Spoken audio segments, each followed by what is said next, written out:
I'd like to call the August 14th, 2025 O'Fallon City Council Workshop to order. Roll call, Jill. Mayor Hennessy. Present. Councilmember Wexler. Present. Councilmember Roth. Present. Councilmember Costello.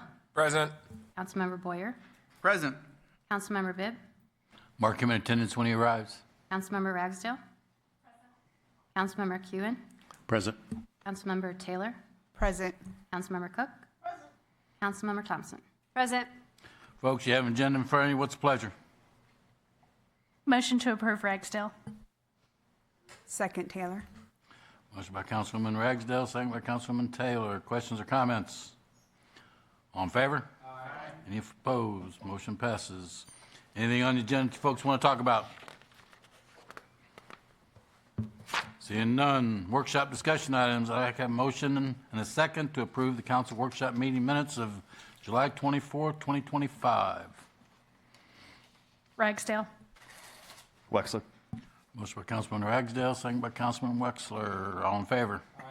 Any opposed? Motion passes. Next is O'Fallon TV streaming services.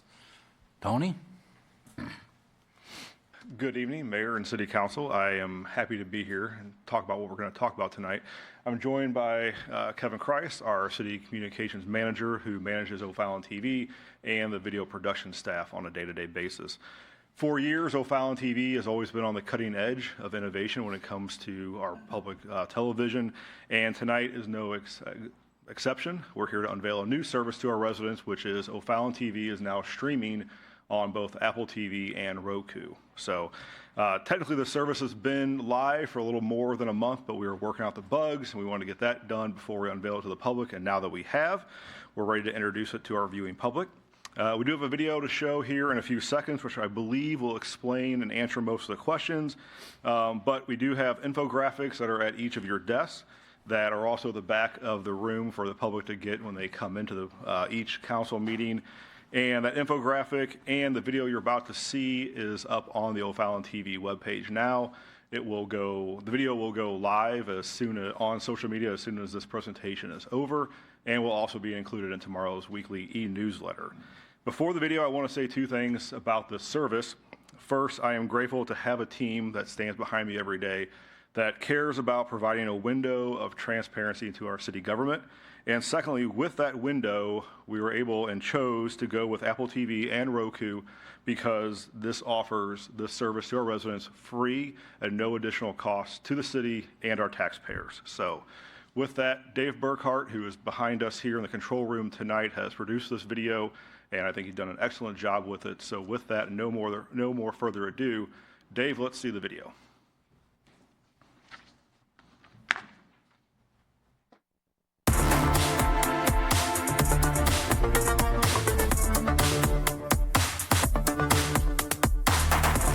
The City of O'Fallon has a variety of ways to keep residents in the know.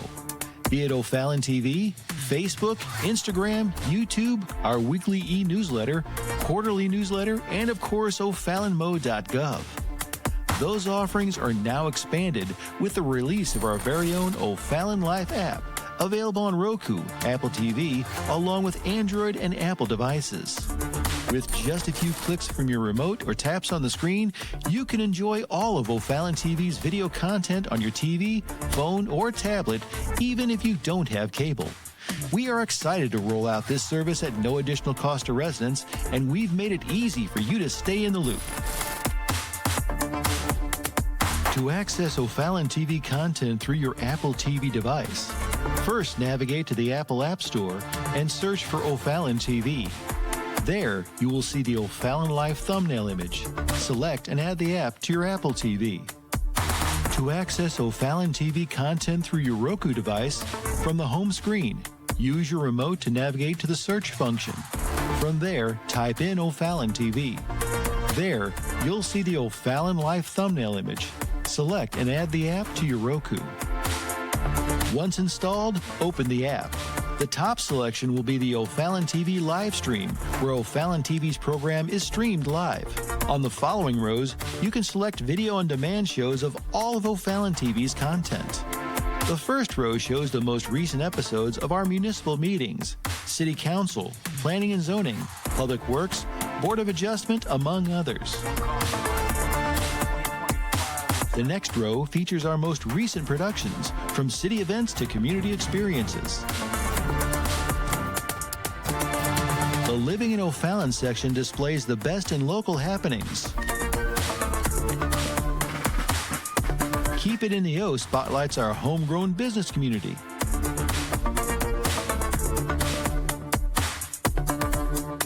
OFallon 360 is a video series designed to explain the city's departments and their functions.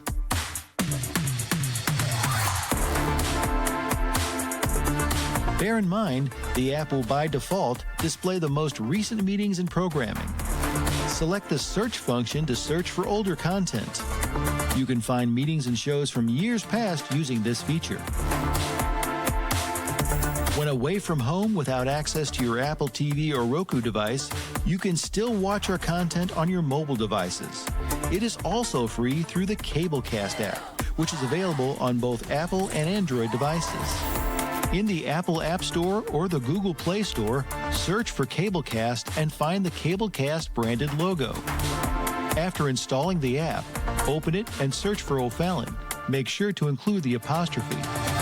Once you find the O'Fallon Life logo, the app will return to O'Fallon Life the next time you open the app. You can continue to get all of O'Fallon TV's offerings through Spectrum Channel 991 and the O'Fallon website, as well as our social media pages. Our partnership with Cablecast has now given us another way for viewers to access news, entertainment, and information from the city of O'Fallon. Try it today and get your O'Fallon content right from the source.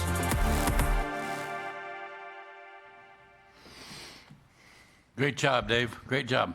Questions for Tony or Kevin? There you go. Oh, Amanda? I was kind of confused about the Cablecast, but I was wondering, because I have Fire Stick, I use the app, Amazon, if you had plans for that to come back, or is the Cablecast one way to access it through that? So I'll let Kevin speak to that, but Cablecast you can access from any streaming, any smartphone, smart device without having Roku or Apple TV. Yeah. Yeah, so we chose to use Roku and, excuse me, Apple TV Kevin. because... Kevin. Oh, sorry. We chose to use Roku and Apple TV because those were the most used of the streaming platforms as opposed to Fire Stick. You can use the Cablecast app on your Fire Stick. That's how I have it at home. Same as on your phone or if you have a Google or Apple phone. Great, thank you. Anybody else? Great job, guys. Thank you. Thank you. So that's going live now? It's out there already, and then Okay. we're gonna start publishing it right now to the public. Okay, thanks, sir. Jennifer, recap of 2025 Heritage and Freedom Fest.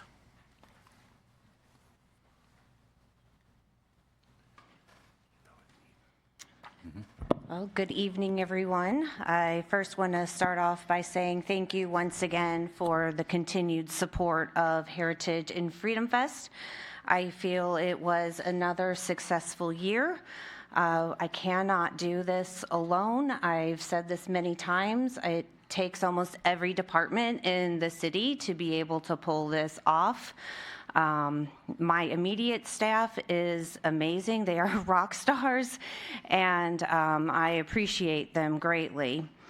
So this year was really no different than any other year in the respect of weather.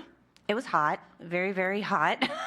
And for some reason, the 4th of July parade always seems to be the hottest of all of the days that we are out there. But the nice thing is we were not having to battle the rain with the parade this year. If you had an opportunity to get out on Entertainment Alley, we did have a glass blower on Entertainment Alley this year, and we do try to bring in pieces of art into the event, since we are within, Parks and Recreation, and Cultural Arts is with us as well. We want to make sure that we highlight what art we have. So he did end up making a couple of different pieces. We are going to distribute them in different locations within the city. Some, I think, had were actually affected by the heat because oddly they were cracking in certain places. So we had a dyno encounter come in. It was supposed to be an Indy race car. Unfortunately, as they were on their way to see us, about 36 hours before, they got in an accident.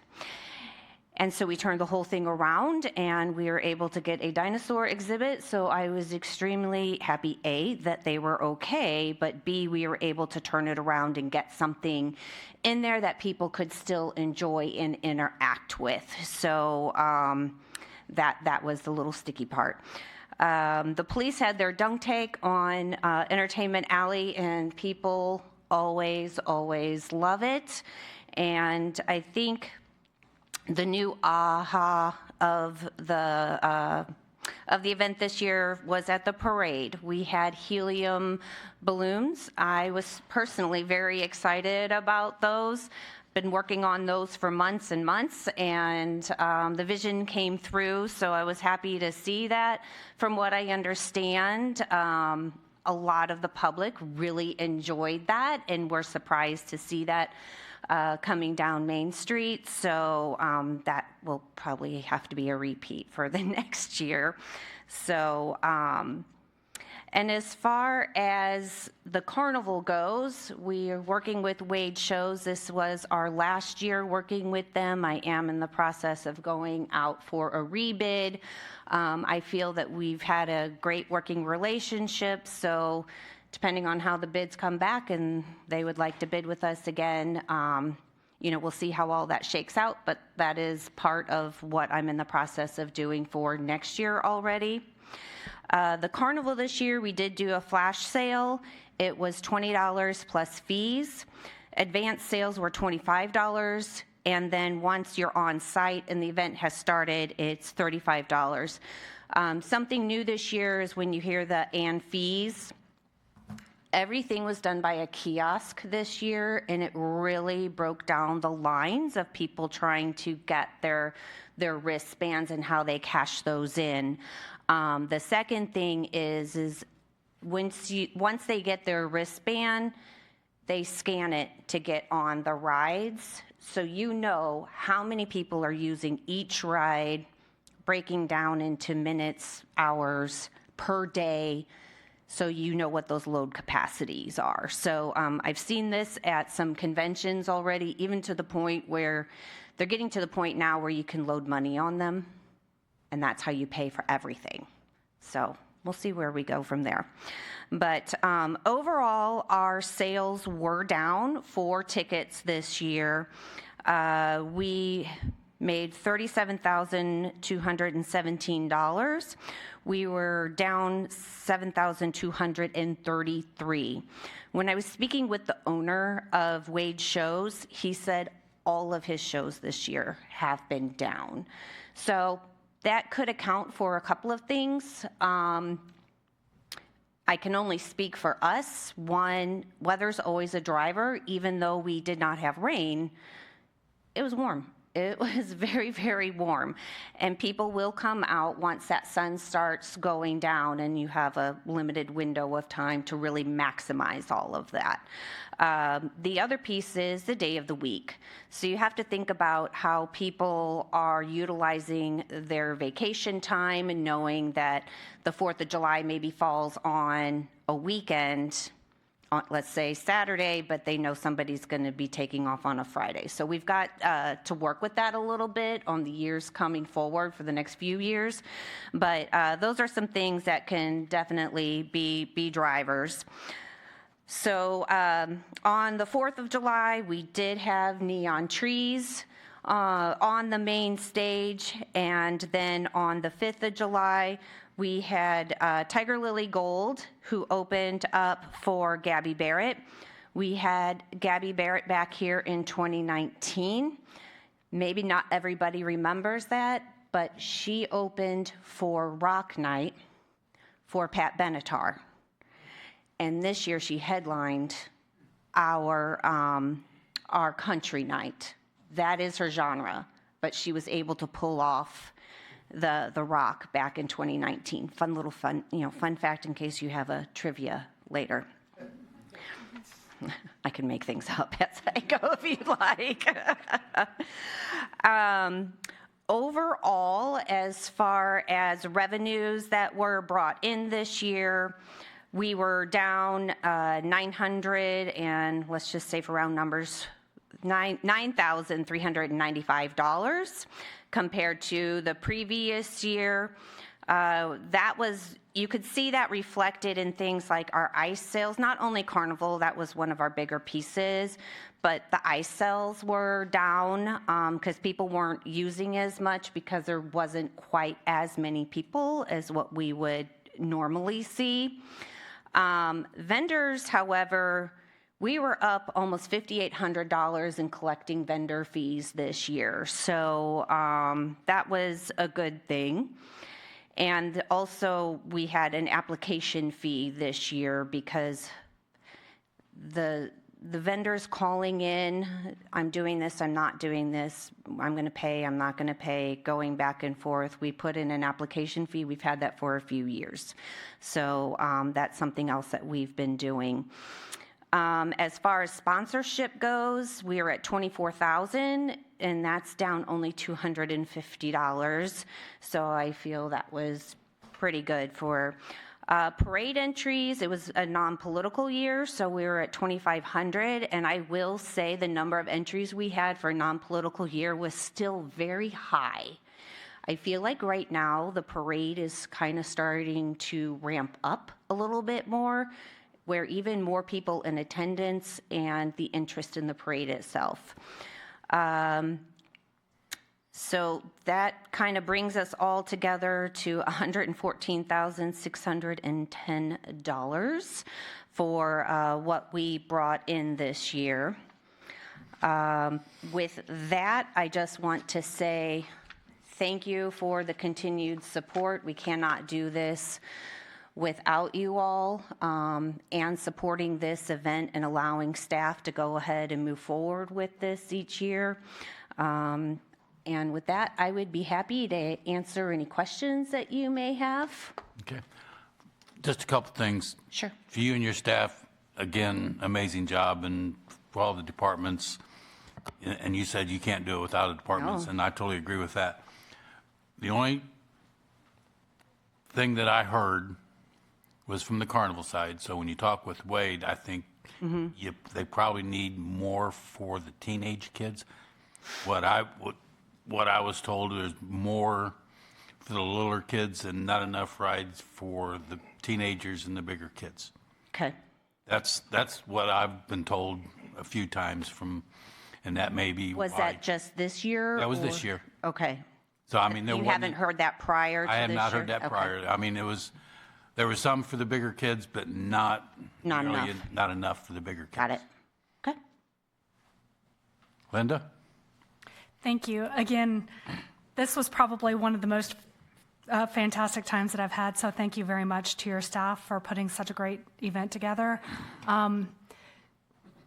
You guys always do a great job of selecting entertainment, but just on a personal note, because she's just up the road, I would love to see Ruby Lee as one of our guests next year or soon.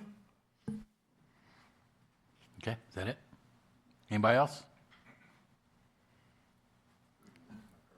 Great job. Thank you. Thank you.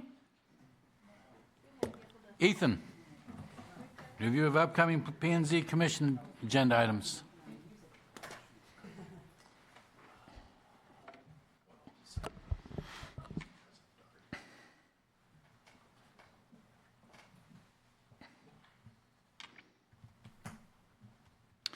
All right. My name is Ethan Hendricks. I'm a planning manager. I'm here for David tonight. So I'm going to go over what we've got on the agenda for next month's Planning and Zoning Commission meeting.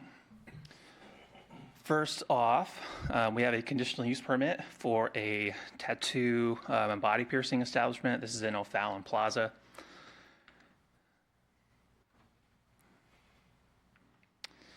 Here's kind of a look at what their floor plan would roughly look like. They'll need to, finalize that a little bit more before the meeting. So that's what we've got on that one. Do Where's I it going? I think it's on the south side of O'Fallon Plaza, that strip of buildings down on the south side of it. Okay. So I'm not sure which ones it's in between, but I'm pretty sure it's down there. Any other questions on this one? Or? I would just go through it and then we'll go. Okay. Next, we have a conditional use permit, a rezoning, and a site plan for a convenience store with fuel sales. This is located on T.R. Hughes Boulevard between Public Works Drive and East Terra Lane. They're proposing to rezone the property from I-1 to C2 to get better setbacks so they can locate the building a little further back. They're looking at a Circle K gas station with a couple of tenant spaces. Here is the proposed floor plan. Most of the side over here is going to be just your typical gas station. They're proposing some sort of food service restaurant with a pickup takeout window. We don't believe that's a drive-through. We're getting clarification on that. We believe it's just a pickup window. And then here is what the site looks like. T.R. Hughes Boulevard is up along this side. So.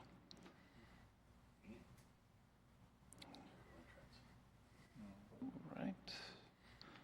Go ahead and move on to the next one. We have a conditional use permit for the sale and service of alcoholic beverages by the drink. This is in 4551 Highway K. This is the old Cataro. They are, looking to put in another restaurant there. They've said that they want the restaurant to have kind of a Miami vibe to it. So I think they are planning on bringing the hibachi back into it, kind of a Japanese fusion restaurant. So that's what they're looking at doing there in the old Cataro space. Hold on. Yes, sir. Just to be clear, it's not that the name is a secret. The name is the secret restaurant. Okay. That's correct. That's correct. The name is Secret Restaurant. I was wondering that, but they don't announce it yet or what? Yeah, no, that is the name of it. Okay. I was going to ask that. Yeah. All right, moving on. We have a site plan for a office warehouse development, multi-tenant office warehouse on West Terra Lane. You see it's kind of all the way out there next to Peru Crossing Court, across from there. This is the elevations of the building. They've just got generic names up there. I don't think they have any tenants set for this yet. And they've got about 4 offices with 4 warehouse spaces associated with each one of those. So.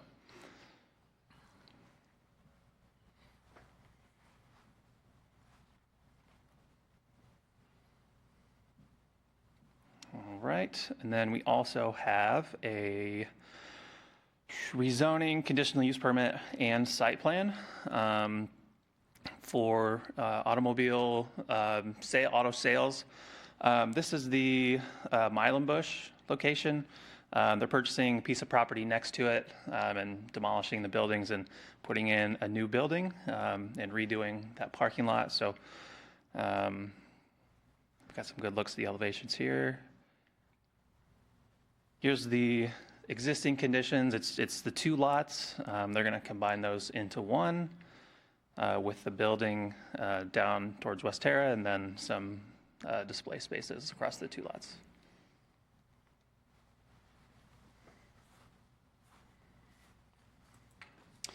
And finally, we have a site plan for a proposed walkway canopy at the First Baptist Church on Veterans Memorial Parkway. This is going to be kind of on the inside of their site where they do pickup and drop-offs for the school. We've had a lot of complaints about standing out in the rain, picking up and dropping off kids. So this is just going to cover that and kind of connect to both of those buildings out there. So Did they not already have that when they first came for their building addition, that they were putting a walkway in? If I remember, I thought they had that. Were you on the P&Z at that time? Yeah. I don't know if that, we can look into that. I'm not familiar with that, but we can. I thought that canopy, but maybe they pulled it off because the cost of it or something. I'm not sure, but Yeah. I remember when they first came for that building addition, they were planning on building that walkway.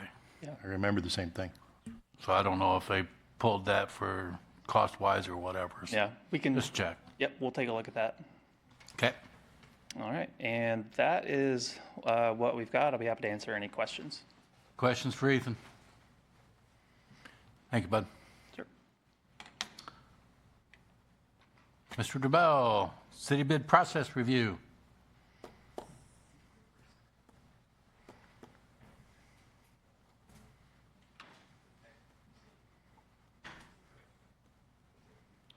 Okay, thank you, Mayor, City Council. I'm actually here at the request of one of the council members to go through the process that we use when we go out for bid on various projects, specifically really public works and facility type projects. So all of our bid processes are defined in the city's finance policies. These come to you as a council for your approval. They were last updated and approved in 2024. So the policies we're using are policies that you guys as a council have approved. For any project over $100,000, the process that I'm going to go through is what we have to use. We definitely have to use it. We can use it for projects under that, and we do as well, including one we'll talk about. But anything over $100,000, we definitely use. Formal bids should be secured by advertisement. And for large engineering projects, the items are advertised in and on Drexel Technologies, the city website, media outlets such as the St. Louis Post-Dispatch. So we want to get the word out to as many people as possible. We want the best bidders and as many bidders as we can get. Sorry. Depending on the situation, staff can use one of three approaches to this process. We're really tonight going to focus on the top three, or the top two, but I'll go through them real quick. The first is invitation to bid. This is, to put it simply, we have the plans, we know what we want, you go build it for us. So we've already hired an architect for something, we have what we want, we need you to go build it for us, or put exactly what we need. We basically know exactly what we want. The request for the proposal the process is essentially the same, but in that there's a little more ambiguity as to the solution. So for example, if we wanted to replace all of the AV here in the chambers, there's a million different combinations that we could utilize for that, and there's many vendors that might look at it and approach it from a different approach. So in that case, we would put out an RFP and say, hey, here's what we want to do, what's the best way to do it, and what's your cost? So it's that's the difference between the two right there.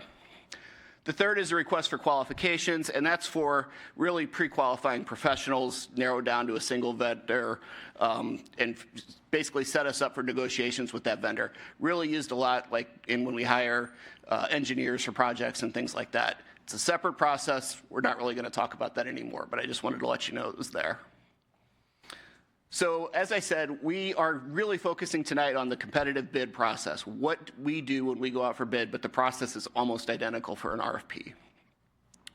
So the first thing we do is it really starts with the department that has the project. They're going to prepare the bid specifications, compile a list of prospective bidders if they have it, the newspaper advertisement request, and really anything else that they can do to help get the word out and distribute it.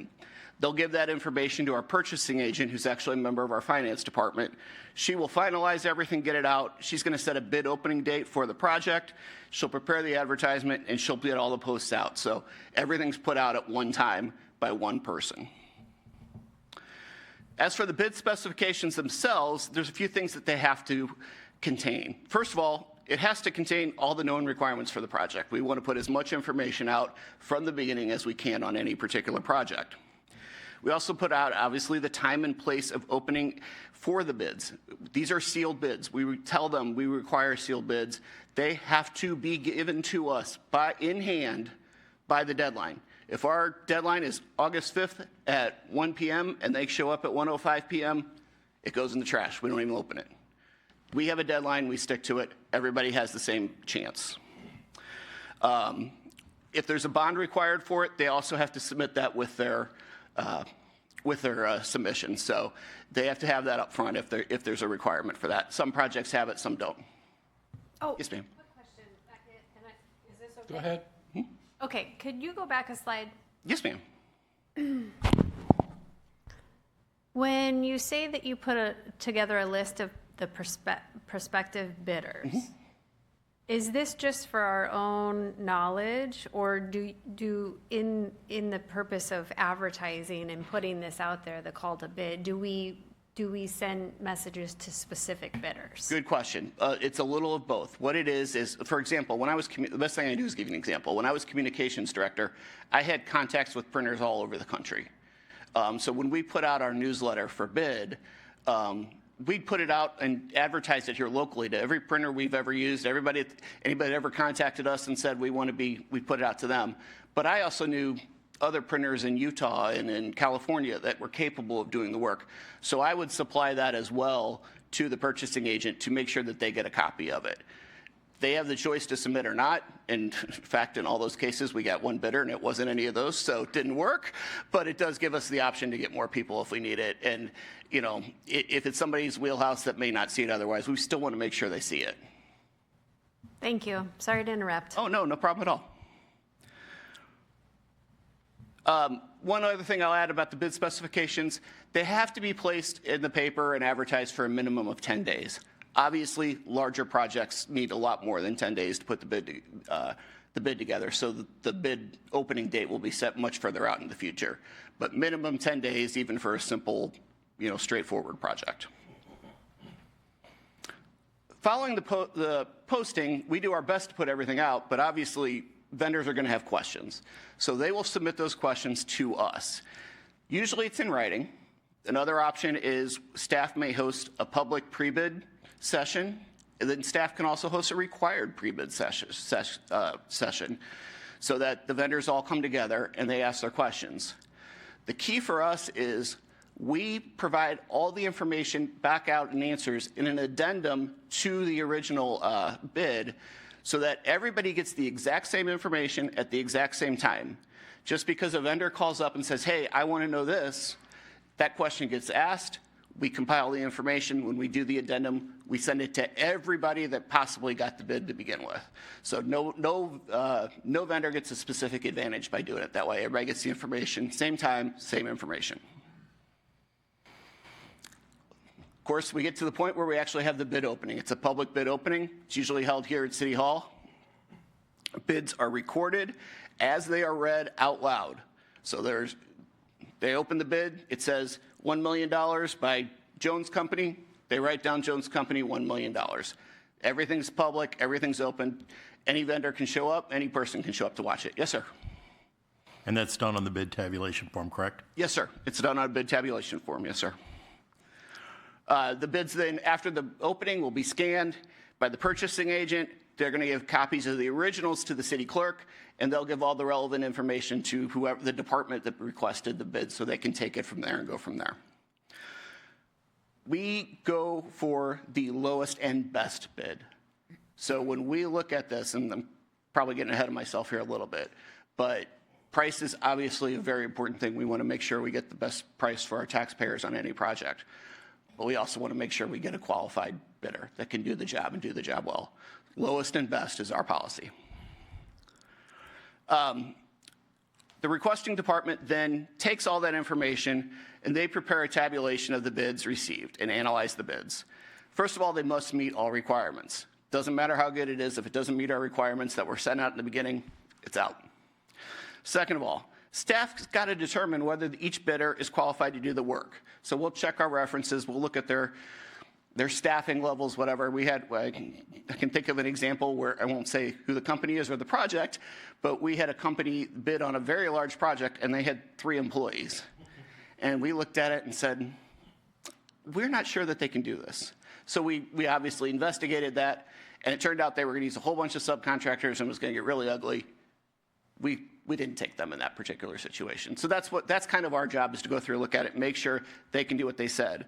On some of these larger, more complex projects, we may choose to set up actual interviews with the companies. So if we have 10 bidders, we might choose to bring in the lowest 3 qualified bidders, for example, or we could bring in everyone. It just depends on the project. It's an optional thing that staff can do, but almost on all large and complex projects we do it. Does somebody have a question? Yes, ma'am? Oh. Back to lowest and best. Do we have like set objectives or metrics that we use to define best? I'm going to look to Vicki, but I don't think we do. Is that correct? There's not set metrics. There are some guidelines in our purchasing policy that say this is how we evaluate a bid award, but we do require the departments to document. If they don't go with the low bid, they have to document and tell us why. And I always tell all of our departments, if we have an existing vendor and they're not performing, they're not meeting our deadlines, document, document, document, because we're going to want that information if that vendor were to apply for another bid and be the low bidder, so that we can say, we're not going to go with that vendor because that vendor could not perform for us the last time they work, and we've documented it on these dates. So a lot of times it's, that's why we may not go with the low vendor, is because we have personal history with them that we know they can't perform. Stephanie? And in addition, the case law in Missouri sets out some of the other things that you can consider when you're looking at lowest and most responsible or lowest and best. And some of that might be their job history, even with other governmental entities. Have they even had governmental projects? Have they had projects that are very similar to this? What subcontractors are they using? What kind of equipment are they using? I once had a case where the low bidder was not chosen, and they filed a lawsuit, and the reason was because it was on a residential street repair project, which usually generates a lot of complaints, and they were using equipment that would probably cause more inconvenience to the residents in the way that it was used and the way that they would go about the repairs, and so they weren't selected on that basis, and the court said that they were properly considered. So there's all those kinds of factors that you can consider. It's just very important that you document why. Thank you both for giving a much better answer than I could have. I appreciate it. We were talking about the interviews. I'll just say the interviews are really used to vet the candidate. We want to confirm what is in the bid, make sure that what they put in is something that they can actually come through with, find out about their personnel, their knowledge, experience, everything. If you think about it, in some ways, the interview is more a chance for them to lose the job than it is to win the job. We already know that we think they can do it. We want to hear them say, this is how we know we can do it. So it's really kind of look at it that. This is a chance to lose the job as much as anything. And again, those are up to the department to do in the particular situation, but it almost always happens in large projects. So we've gone through the process. The requesting department then is going to make a professional recommendation to either the city administrator, most projects under $100,000, or the city council for approval. All projects over $100,000 and some select others depending on factors that are in it. Those are going to be made to you, as you've seen every meeting, in the form of a resolution with the contract signed by the recommended bidder. We do not sign the contract until after the city council approves it. Once you approve it, it would go to Mr. Snowden, who would sign on behalf of the city. And again, it's by charter, it's a resolution, so simple majority is needed for it. So simple majority of those present. Just to kind of give you an idea of how common this is and how often we use it, tonight's agenda actually includes 2 items that went through the same process, or a similar process. The approval of a contract to replace the water heater at Renaud Center. That's a $70,000 project, so it's kind of a smaller one, but it went through essentially the exact same process. Then we have the construction services agreement for the Center for Advanced Skills Training in Law Enforcement. That one's is everything we just talked about they went through, but they actually went through an additional step on that one. Because the center is under an independent board of directors, staff basically went to the board of directors first and recommended the lowest and best bidder. That board of directors approved the lowest and best bidder, and essentially staff on their behalf prepared the resolution and is bringing it forward to you tonight on behalf of the board of directors. Unique situation because it's a different owner of the property, but that's the process we went through the whole way to get to where we are today. So again, as you'll see on the resolution, the board approved the recommendation as the lowest, responsible, and best bid for the project. We use this all the time. Some notable large projects that have gone through this exact same process, the O'Fallon Justice Center, that actually had numerous contracts associated with it because it was spread out over many different contractors. $28 million total approved in June 2016. Alligators Creek Aquatic Center, $2.1 million approved in September 2017. Creckle Civic Center approved the same night for $5.2 million. O'Day Park, $9.1 million in December 17. And the wastewater treatment plant upgrades, $25 million approved on May 14th. Even this year, we've had numerous projects that have gone through the same process. In January, the council approved the Public Works building contract, which is now, as you all know, under construction. $28 million project went through this exact same process. Our annual concrete program, annual PDR program, both approved in February, one approved in February, one in April. This council specifically, since the election, has actually approved numerous ones like that too. The reverse osmosis and water treatment plant was approved by you all on April 24th. That's a $10 million project. The 2025 annual asphalt program was approved by you all on June 19th. And the wastewater grit removal program project, was approved on May 22nd, a $1.8 million project. So as you can see, it's a very common system that we use. Our job is to make it as transparent and fair as possible to everybody to make sure that we are bringing in the best price and the best product for our residents. And that's what we do. That's how we go through it and try to keep it as straightforward and easy to understand as possible. Any questions I can answer for you? Questions for Tom? Linda? Thank you. Tom, can you let us know, how do you decide at what point does something go through just a resolution for us to approve versus what goes out for our voters to approve? Well, that is so if it's a bonded project, and Vicki can answer this far better than I can, there are certain rules related to the bonds, depending on how they're funded, that would determine whether they are needed to go to an election of the voters or can be done in-house. For example, when we did the Civic Park and O'Day Park improvements, that was funded through an actual tax increase paid for by our voters through a bond. We could not raise the taxes to secure that bond without going out to vote. If we have a bond that we are able to secure internally because we have the funds to do so, those do not require to go out to a vote.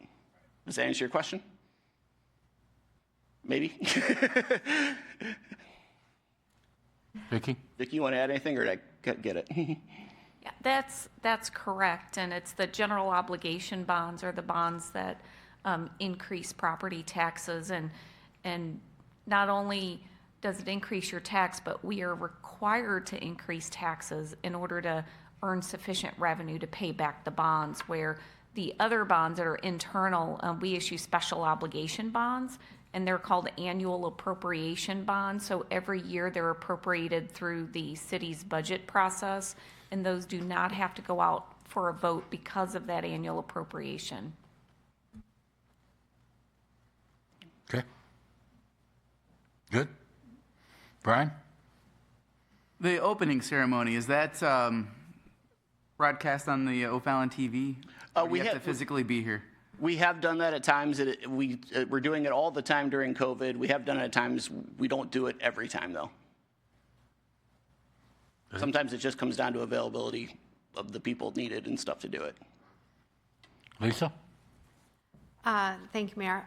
I know that we've had situations in the past where folks who are in the process of bidding on something or who have already bid on something have reached out to city council, do we have rules about when a bidder can engage us and when they have to, like, is there like a quiet period? So all bidders are told through our bid documents, that the only way they can come and ask questions prior to the opening is through the process we talked about in here. They have to submit the questions either verbally or in writing to our purchasing agent. We issue the addendum.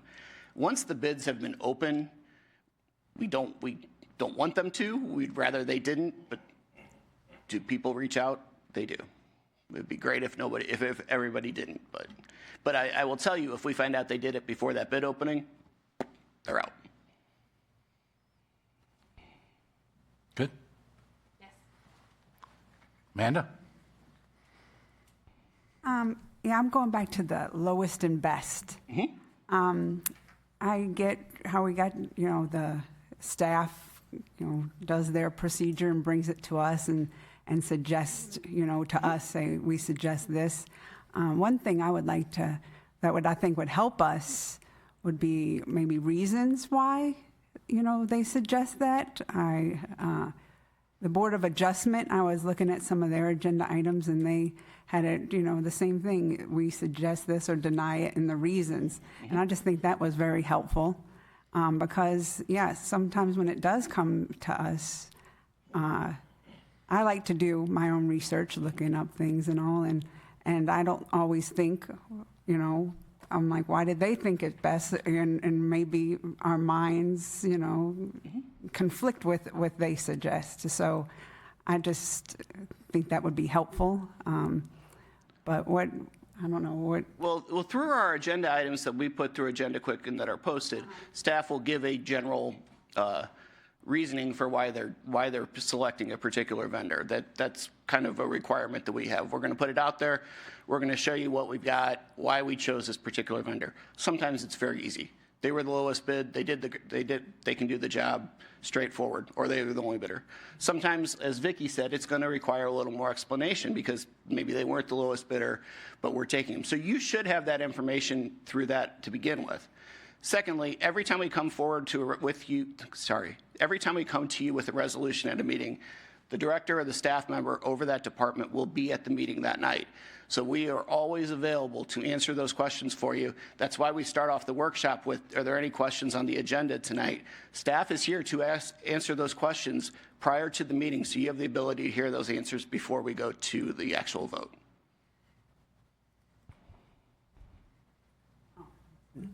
And you said, I'm still getting all these rules. No, you're fine. That, simple majority of those present to pass. So like 10 would be 6. I mean, right, 10, then you would need 6, right? What is it when, we have somebody that recuses themselves or something? It's still a simple majority. It would So be. if there's only 9, it's 5. It would be 5. Okay. Just one. That's laid out in our city charter. Got it? Anybody else? Thank you, sir. Thank you all. Have a good night. Any other items for consideration? Seeing none, I'd like to have a motion to go to closed session, 610-0211. Legal actions, cause of action, or litigation involving a public governmental body or any confidential or privileged communication between the public governmental body or its representatives and attorneys. 610-0212, leasing, purchasing, or sale of real estate. And 610-0212, sealed bids and related documents till the bids are opened, and sealed proposals or related documents or any documents related to negotiated contract is executed or all proposals are rejected. So moved, Ragsdale. Second, Wexler. Motion by Councilman Ragsdale, second by Councilman Wexler. Roll call, Jill. Councilmember Cascella, Yes. Councilmember Boyer, Yes. Councilmember Kewen, Yes. Councilmember Taylor, Yes. Councilmember Ragsdale, Councilmember Roth, Yes. Councilmember Cook, Councilmember Bibb, Yes. Councilmember Thompson, Yes. Councilmember Wexler. Yes. All right, we're adjourned at 6:20, be in the community room at 6:25.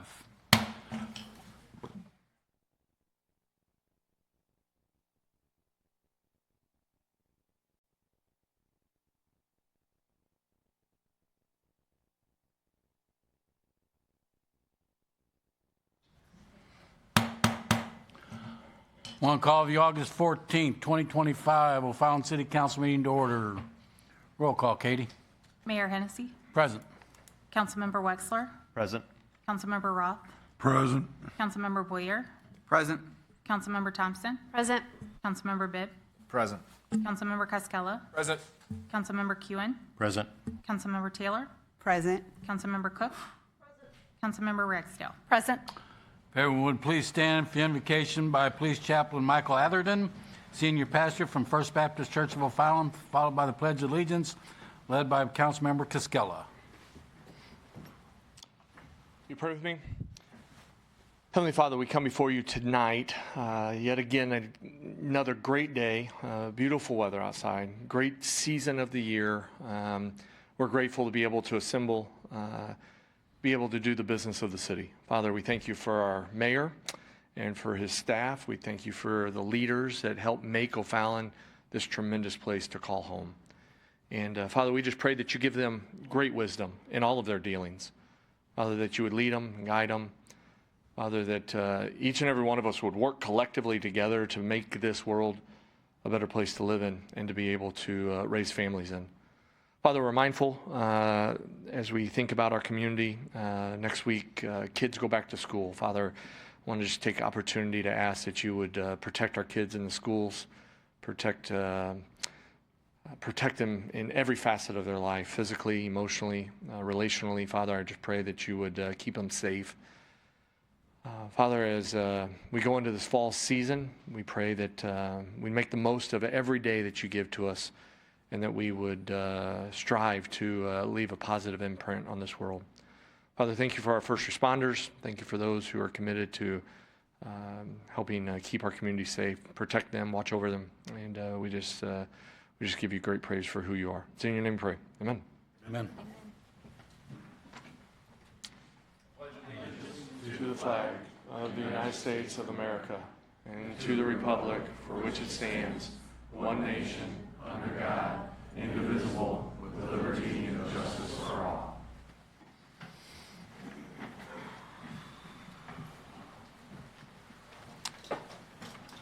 Folks, you have an agenda in front of you. What's the pleasure? Motion to approve Ragsdale. Second, Bibb. Is that who? Second. Motion by Councilwoman Ragsdale, second by Councilman Bibb. Questions or comments? All in favor? Aye. Any opposed? Motion passes. First on the presiding officer report, I'd like to have a motion to cancel the city council meeting dates of November 13th and 27th and December 11th and 25th, and continue with the modified meeting schedule to hold one meeting each month on Thursday, November 20th, 2025, and Thursday, December 18th, 2025. Roth. Motion by Councilman Roth. Do I have a second? Second. Second by Councilman Wexler. Questions or comments? All in favor? Aye. Any opposed? Motion passes. Next, I'd like to have a motion to ratify my appointment of Don Hotbaker to serve on the Parks and Recreation Advisory Board as a board member from Ward 5, filling the remainder of an unexpired term until April of 2026. Ragsdale. Motion by Councilman Ragsdale, second. Cook. Second by Councilman Cook. Questions or comments? All in favor? Aye. Any opposed? And last thing on the presiding officer report, Debbie Venice with O'Fallon GMC. Debbie?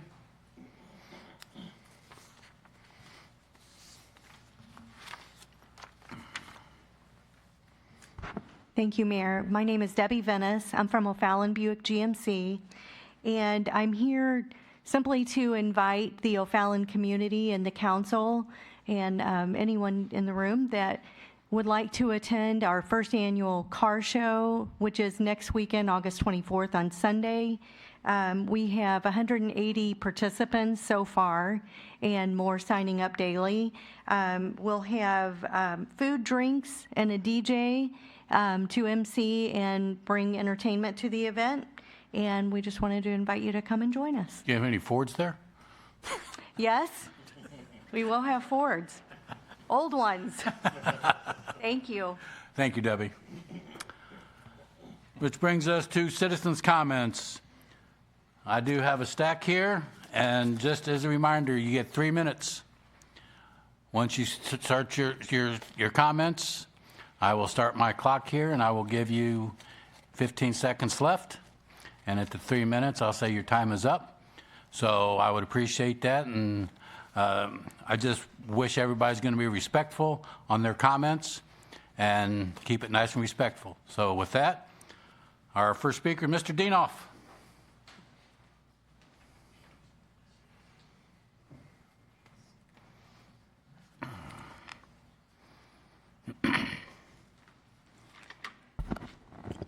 Good evening, members of council. My name is Arnie C.A.C. Dienoff, City Public Advocate, running for the City Council next April.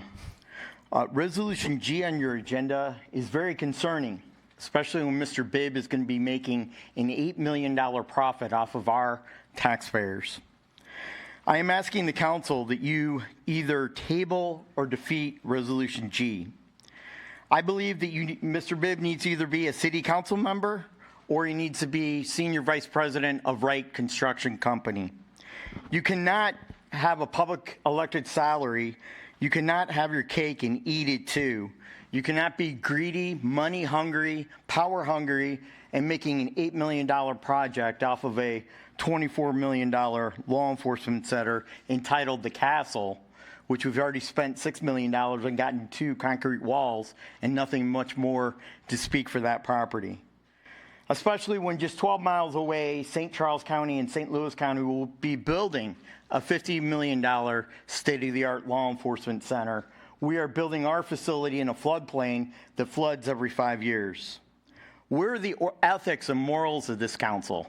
This wouldn't happen in Wentzville. It wouldn't happen in St. Charles City, where they have ethics laws and regulations above and beyond what the state statute requires you to do, and they would not put up with any elected official putting in a bid for a contract and making money off of taxpayers. It's going to be a $24 million contract. There's questions about tradesmen. There's questions about eligible qualified subcontractors. Do they actually hire union employees? I doubt that's even going to happen here. And I don't think that Mr. Bibb should be profiting on the backs of the shoulders of our 100,000 residences.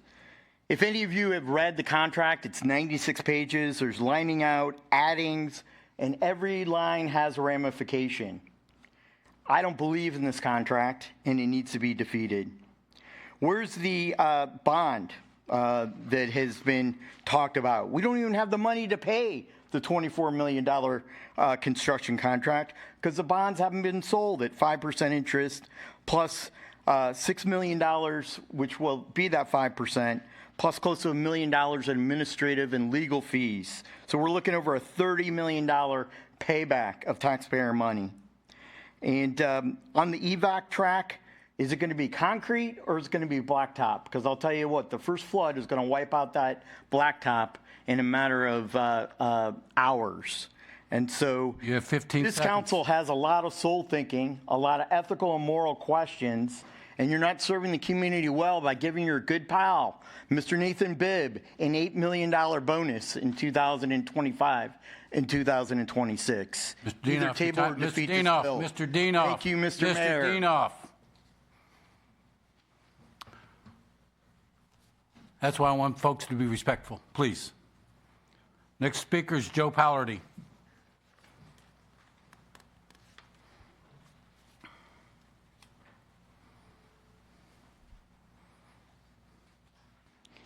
City councilmen and women, I know you guys are very busy.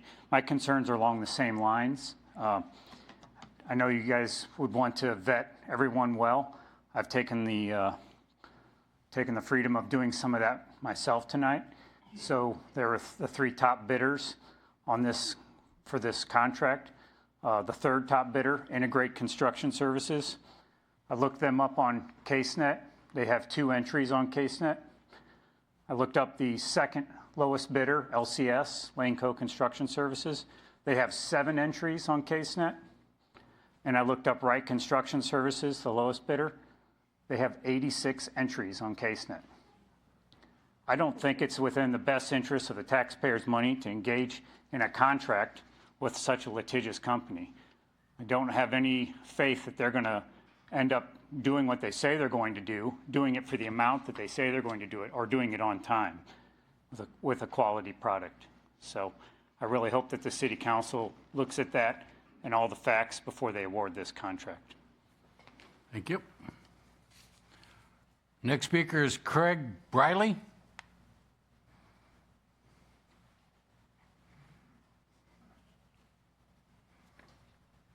How are you guys doing tonight? I come in to speak on behalf of my company. We competitively bid it with a number of bidders, but one was with Wright Construction, and we have successfully bid. We hope to be able to do the project. And a little background for our company is that I've been with Reinhold Electric for 28 years. Over that time, we've joined Local 57, which we've been with them since 2007. Excuse me. Through Local 57, they have a apprenticeship program, and I apologize. I'm having a hard time with my throat. Apologize, sir.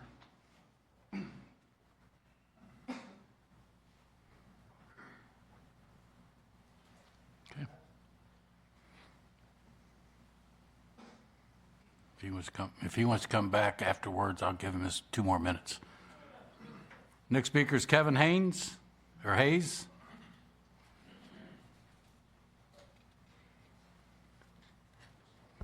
Good evening. I'm here to speak on the O'Fallon Castle project. I'm asking the council to consider picking a qualified bidder for this project and to help the O'Fallon residents with the price and everything that goes on with this with prevailing wage, that they leave jurisdiction out of this and just pick the most qualified contractor to do the project. Thank you. Thank you, sir. Next speaker is David Farhat.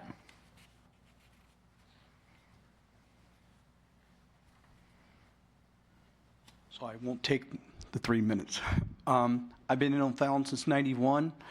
I've seen O'Fallon grow very successfully, been very proud to be a resident of O'Fallon. I'm here tonight because I also agree that there seems to be a conflict of interest in the possible awarding of the contract to Wright. I think that the city should take another look at that and make sure that that's really the direction they want to go. I will remind you that just a few years back, 2017, that O'Fallon successfully built the O'Fallon Justice Center, a very high-profile project, and was successfully completed by IBW Local 1, which I'm a proud member to be of. So just like y'all to think about what you're going to vote on tonight. Thank you. Thanks, sir.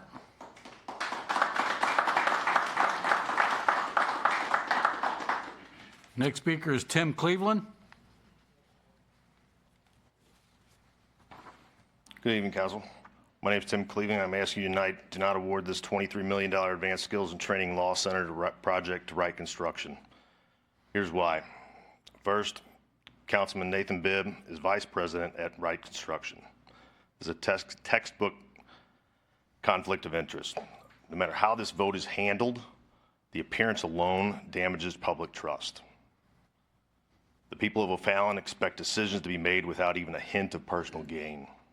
Second, researching Wright Construction through Missouri CaseNet files, you can find subcontractors having to file lawsuits just to get paid. That history is a liability for this city and its taxpayers. Finally, the City of O'Fallon owns code of ethics says public officials must act independently, impartially, and without personal gain. Awarding this contract to the company where a sitting council member is vice president undermines public trust. I urge you to protect taxpayer dollars and the integrity of this council. Thank you. Thank you.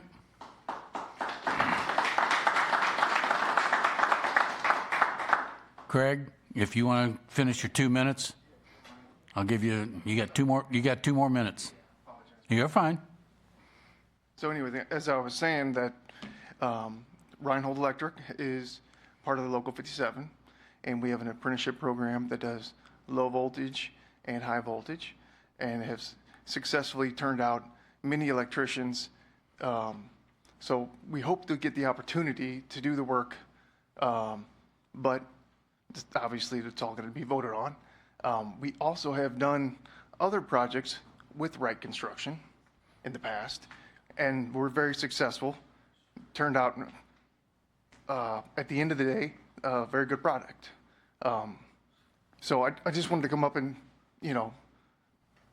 say something good about Reinhold Electric and Wright Construction, because there's going to be, people not saying, for obvious reasons. So that's all I really have to say.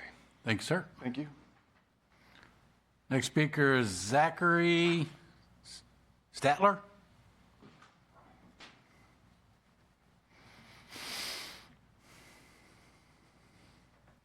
My name is Zachary Statler, and I just wanted to say Wright's Construction's ties to the sitting councilman make this bid unethical. Please vote no. Thanks, sir.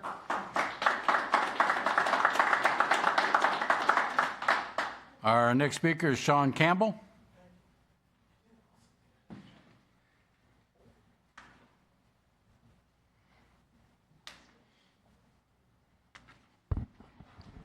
Good evening, council members.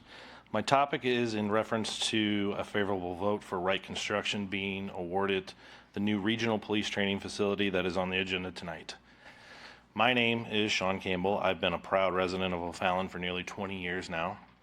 I'm also the field operations manager for Reinhold Electric, a union contractor and proud member of Local 57 since its inception in 2007. Reinhold Electric has been serving the region since 1976, nearly 50 years of proven expertise.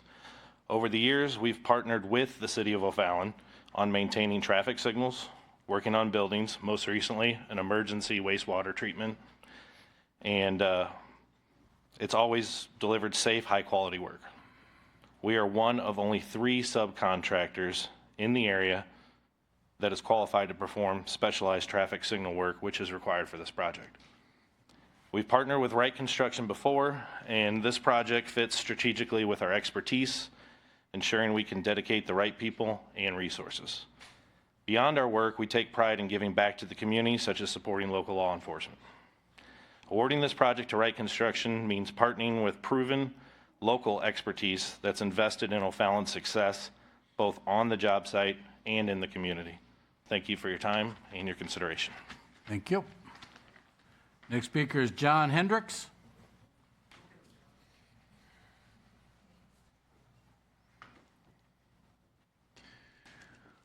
Good afternoon, Councilman, Councilwomen.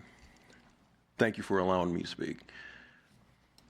I just want to say that being a longtime resident of St. Charles County, born and raised here, I've seen a lot of changes. The one thing that was consistent with St. Charles County was that I felt it was an incredible place to raise a family, to grow up. For whatever faults we had, all you had to do was look across the river and they had more. So integrity was what I gained for the last 45 years of growing up in St. Charles County. I ended up getting employed with IBEW, and I got an opportunity to see what high quality electrical work really looks like. All I ever ask outside of union versus non-union is integrity. Doing something in front of others that you would do if no one was looking at you. Knowing that a sitting member of this board is drawing a paycheck off of something that could potentially be passed here is beyond reproach, in my opinion. Next year isn't that far away. There are a few people who are probably either up for re-election or some other seats that might be looking to be filled. I think it would behoove everybody here to realize that our tax dollars, when they get to DC, we see where they're going. Here in O'Fallon, it needs to mean something because we're looking at it right in its face. So please vote correctly. Thank you. Thank you.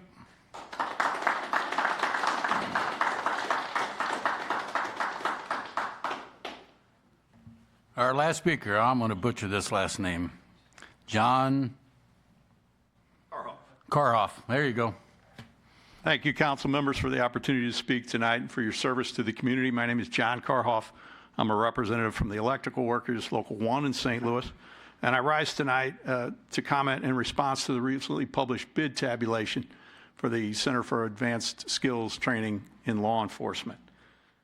Now, I'm certain that each of you as public servants are committed to ensuring the most value for your investment of your constituent tax dollars. And I want to remind you that even though the bid tabulation might show a cheapest bidder, that's not necessarily required for you to choose that particular cheap bidder. You are required by state law to choose the lowest quality bidder, the one that offers the best value. In addition to that, it's important to recognize that it's not just the general contractor that's going to ensure that your project comes in on time and under budget, but it's the project team, including all the requisite subcontractors. I urge the council members to do their due diligence and look closely at the value proposition for each project team and choose the second two bottom bidders in this, which both have exemplary reputations better than Wright Construction Company. And I brought some case law, which, with your permission, Mayor, I would like to offer to the clerk for into the record, supporting the council's ability to choose, not necessarily the cheapest bidder, but the bidder that offers the city the best value for their tax revenue investment. Thank you. If you would give to city clerk right over here.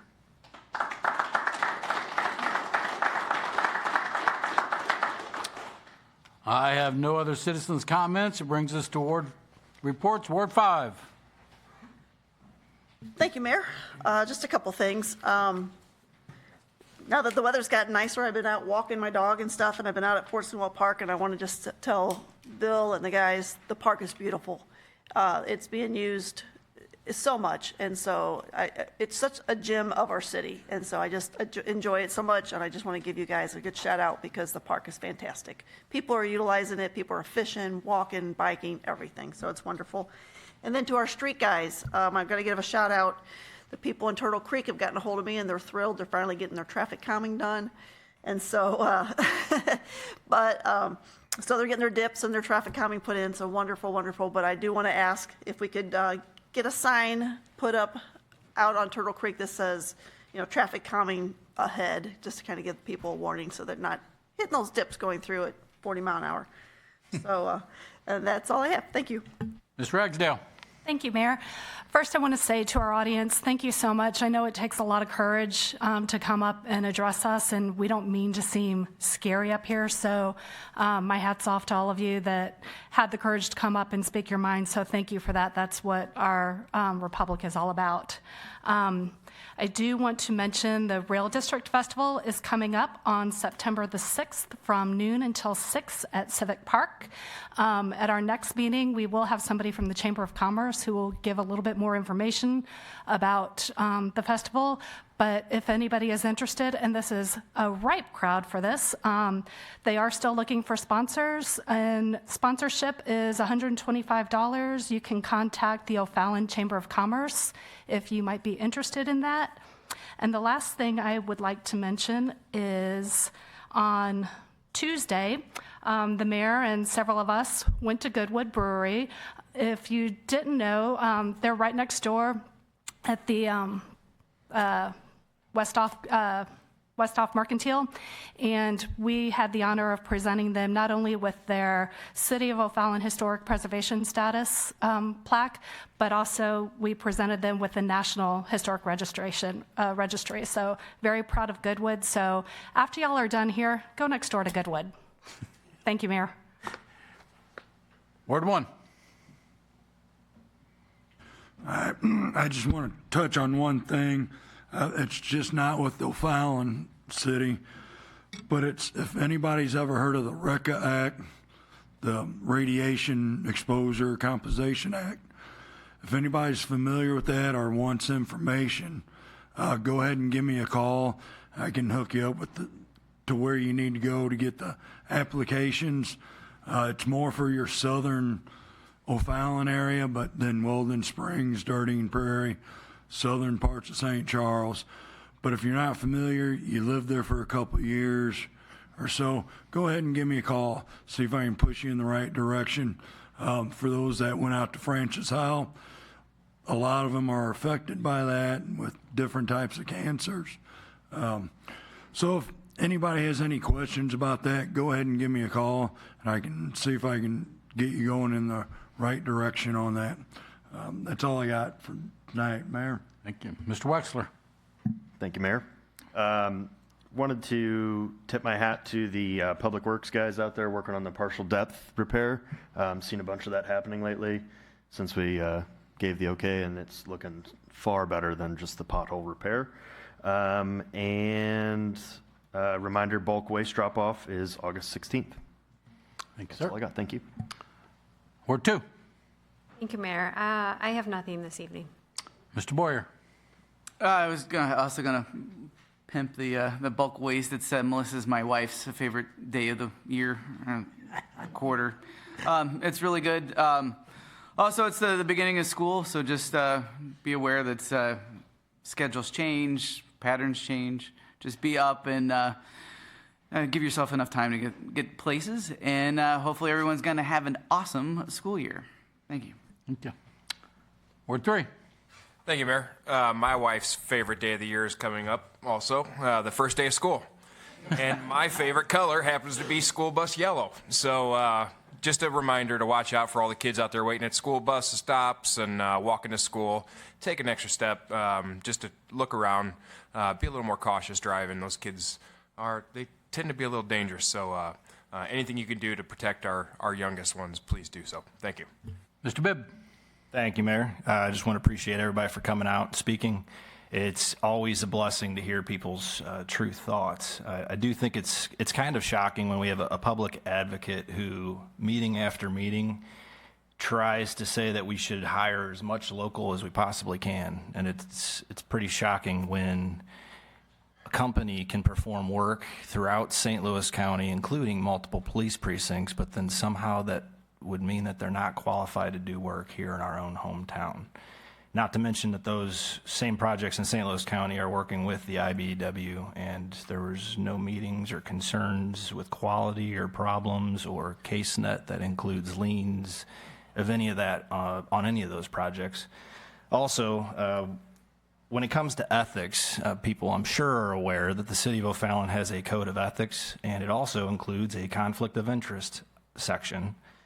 So I'd like to read a section of that for you. So it does absolutely, to the taxpayers' benefit, have things that specifically we're precluded from doing. But there's also something that states, and I'll read it word for word, to perform any service for the city for any consideration in excess of $500 per transaction or $1,500 per annum unless the transaction is made pursuant to an award of a contract let after public notice and competitive bidding, provided that the bid or offer accepted is the lowest received.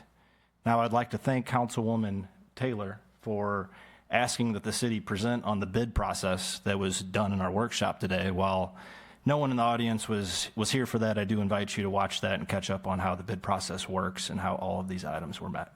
Thank you, Mayor. Ward 4, Ms. Taylor. Yeah, so over the past few weeks, I received some calls from some happy residents in O'Fallon. They wanted to pass along their thanks. Crews have been out in Ward 4 working on our streets for a couple weeks, and they were spotted in twin chimneys, sealing cracks. So the crack sealing team has been through our ward. We completed through the entire ward this year, so keep an eye out for those crews in your neighborhood.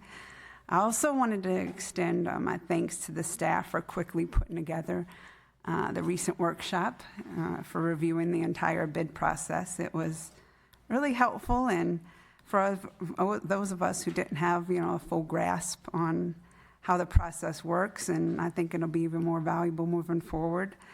Having an understanding ensures that when we vote, we can make well-informed decisions to secure the best contracts for projects that will benefit our great city.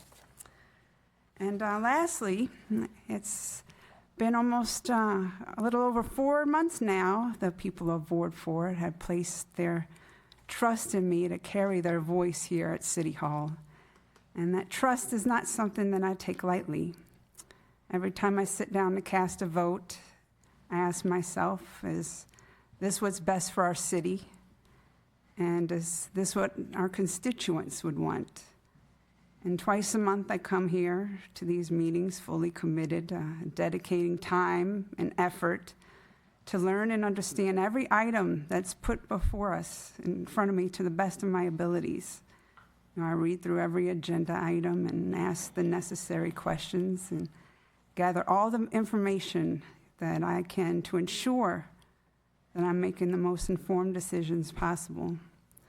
When I leave here, I go home and I want to be able to look at my neighbors in the eye and know that I did everything I could to serve them well. So when some wonder why I want more in-depth information before I cast my vote, it's not because I don't trust our staff. In fact, I have a deep respect for them, an appreciation for their expertise, their dedication, and their tireless work on behalf of our community. I value their insight tremendously. But it's also my responsibility to ensure that I have all information necessary to represent the people of O'Fallon with diligence, integrity, and the highest standard of service. Because I gave my word to serve the people with honesty, respect, and unwavering commitment. That's a promise I will keep today, tomorrow, and every single day I have the honor of serving them. So thank you. Thank you.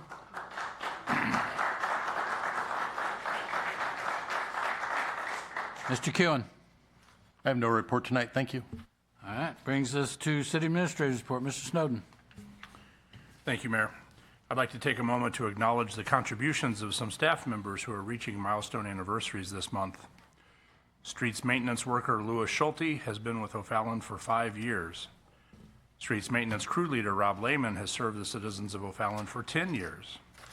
Deputy Court Administrator LaJonna Wooldridge has been with us for 20 years. Police Captain Pat Hassenlop and Video Production Specialist Kim Doan have both served our city for the last 25 years. And last but certainly not least, Police Sergeant Keith Lewis and Payroll Specialist Jennifer Birding have been wonderful teammates of ours for the last 30 years. So I'd like to thank all 7 of these individuals for being such an integral part of Team O'Fallon for all of these years. On July 31st, I approved an emergency purchase to expedite the repair of a storm siren that had become inoperable. The emergency purchase designation allowed the vendor to order the parts prior to the purchase order being created, which should lessen the wait time to repair the siren. The total of this authorization was $18,985. Again, this amount is the same regardless of the emergency designation or not, but we hope to save time on this vital repair by this action. Please consider this my official notification to the council for the record. And lastly, I'd like to wish a happy belated birthday to Councilmember Boyer, and that's all I have tonight, sir. Thank you. And before we get to old business, I would like to wish Mr. Snowden a happy birthday in a week or so, 2 weeks maybe, somewhere for his 21st birthday, plus however many more years. Thank you, sir. Brings us to old business. Brings us to Bill 7772. Motion for second reading by title only.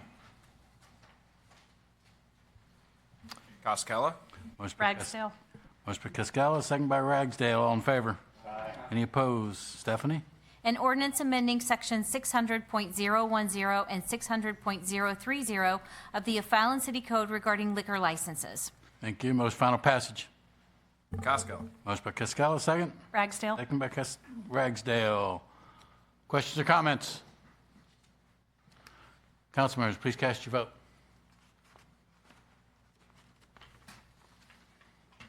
The voting is closed.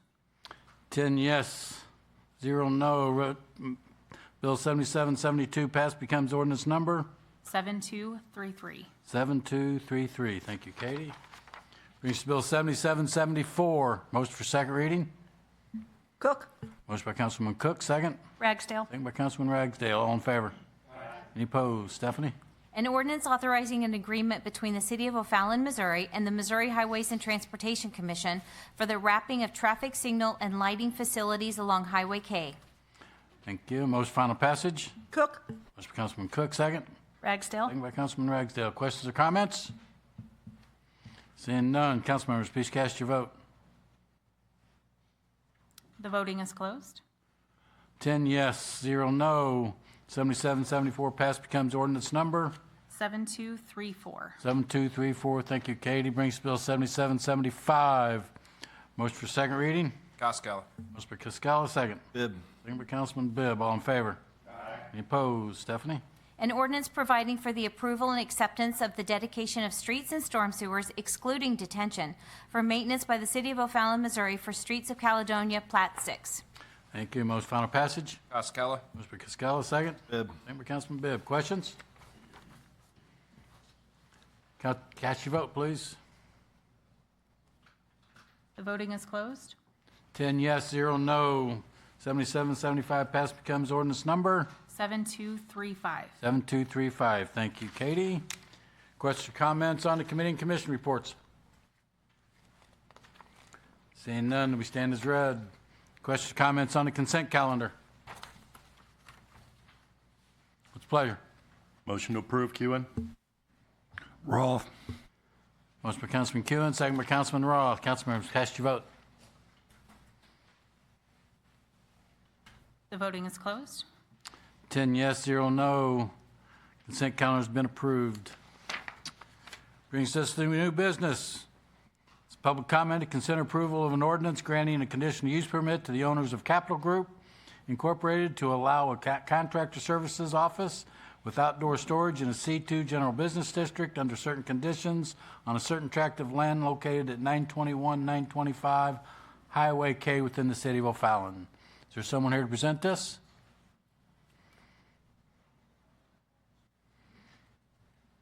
If you would give us your name and address and tell us what you want to do.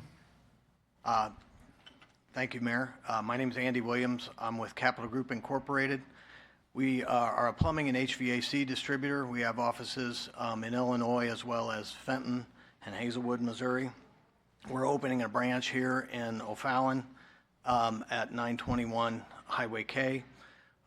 It's a 14,000 square foot facility, and we do store some product outdoors and would like to, we work with the Planning and Development Committee and got bids for a fence area in order to store some product outdoors.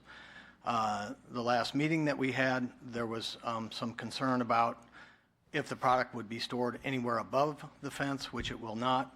I was asked a couple of things regarding trash service, whether the trash company could get in, Aspen Waste could get in, and I've worked with them. I was asked at the last meeting regarding the fire department. I stopped at the fire department this afternoon, spoke with them about, they basically said, put a key in a Knox box and we're good. So no problems there. So we're hoping that this passes, please. Okay. What about the parking lot? The parking lot, we're looking at repaving that or sealing that. There is a problem there with parking issues. It looks a little rough, but our goal is to make it much better than it is right now. Okay. If you would step aside, this is public comment. Mr. Dienoff.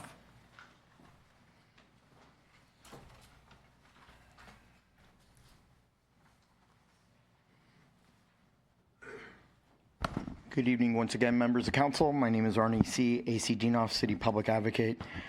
I oppose this at the Planning and Zoning Commission meeting. I'm all about generating sales tax and generating our economy here in O'Fallon. It'll provide competition of parts and supplies, and I think that's a good thing. However, opening up storage in the front of a commercial building is opening up a Pandora's box, and basically you have to treat everybody fairly across the board, We just got done dealing with Walmart, where Walmart had at one point, I believe, 45 or 55 shipping containers on their front and back parking lots. They finally gotten rid of all or most of them. But by opening up this Pandora's box and sliding the rules and regulations of Chapter 89 of the revised state statutes, this issue belongs as a variance before the Board of Adjustment. It doesn't belong in the auspices of the Planning and Zoning Commissioners who make a recommendation to the council and you make the permanent vote. But by deviating from our city code and allowing storage in the front, I think it's going to be not the right move and not the right thing. I think it's going to encourage crime. I think it's going to encourage that we're allowing outdoor storage. Now, mind you, this building is 14,000 square feet. It's not like we're talking about a retail location that has 2,000 or 3,000 square feet, 14,000 square feet. Why they can't buy a front-end loader or a, forget those things that rise in the air, but why they forklift, why they can't buy a forklift and put them inside the building. We're talking about 2 to 5 ton air conditioners. Safety bollards, and I would like to see them put it in the rear of the building. Now, they said at Planning and Zoning that it would impede parking at the church. So I'd like to see it inside. I believe safety bollards need to be around the vinyl fence. The lot was just brought up. It's in declining condition and needs to be repaved. There was a condition added by Planning and Zoning. No storage of the 2 to 5 ton units, compression units, compressors should exceed the height of the fence line. For those reasons, I have to oppose it because I think you're opening up to storage to be allowed at any commercial building in the front rather than the rear, and it's setting the wrong example and the wrong avenue that we want to go You down. have 15 seconds. So therefore, I oppose this application and ask that you deny their conditional use permit. Thank you. Thank you. We have no other speakers, so I'll go ahead and close the public comment. Any questions or comments from the council to the applicant? Seeing none, brings us to Bill 7776. Motion for first reading by title only. Cook? Motion by Councilwoman Cook, second. Ragsdale. Second by Councilman Ragsdale. Councilwoman Cook, please present the bill.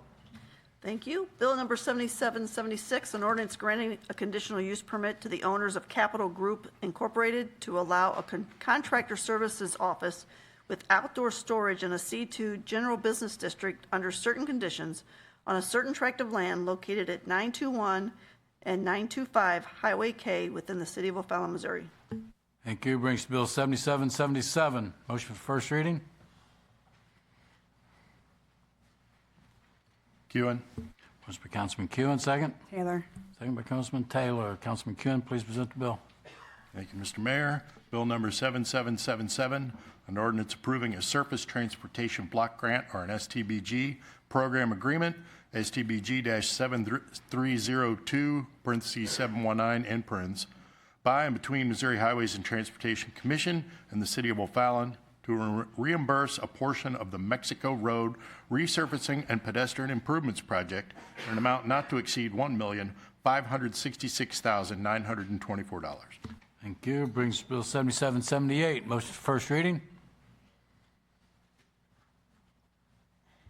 Ragsdale. Motion by Councilwoman Ragsdale, second. Thompson. Second by Councilwoman Thompson. Councilwoman Ragsdale, please present the bill. Thank you, Mayor. Bill number 7778, an ordinance amending Article 6 of Chapter 700 of the O'Fallon City Code relating to industrial waste and pretreatment and adopting by reference technical codes relating to the same project. I'm sorry, same subject. Brings Bill 7779. First reading. Ragsdale. Motion by Councilman Ragsdale, second. Thompson. Second by Councilman Thompson. Councilman Ragsdale, please present the bill. Thank you, Mayor. Bill number 7779, an ordinance approving the record plat of Church and Main Plaza and authorizing the city clerk to attest and certify approval of said plat. Thank you. Motion for second reading. Ragsdale. Motion by Councilman Ragsdale, second. Thompson. Second by Councilman Thompson. All in favor? Aye. Yeah, all in favor? Aye. Stephanie? An ordinance approving a record plat of Church and Main Plaza and authorizing the city clerk to attest and certify approval of said plat. Motion for final passage. Ragsdale. Motion by Councilman Ragsdale, second. Thompson. Second by Councilman Thompson. Questions or comments? Cast your vote. The voting is now closed. 10 yes, 0 no. Bill 7779 passed, becomes ordinance number 7236. 7236. Thank you, Katie. Brings to Bill 7780. First reading. Cook. Motion by Councilwoman Cook, second. Ragsdale. Second by Councilman Ragsdale. Councilman Cook, please, Councilman Cook, please present the bill.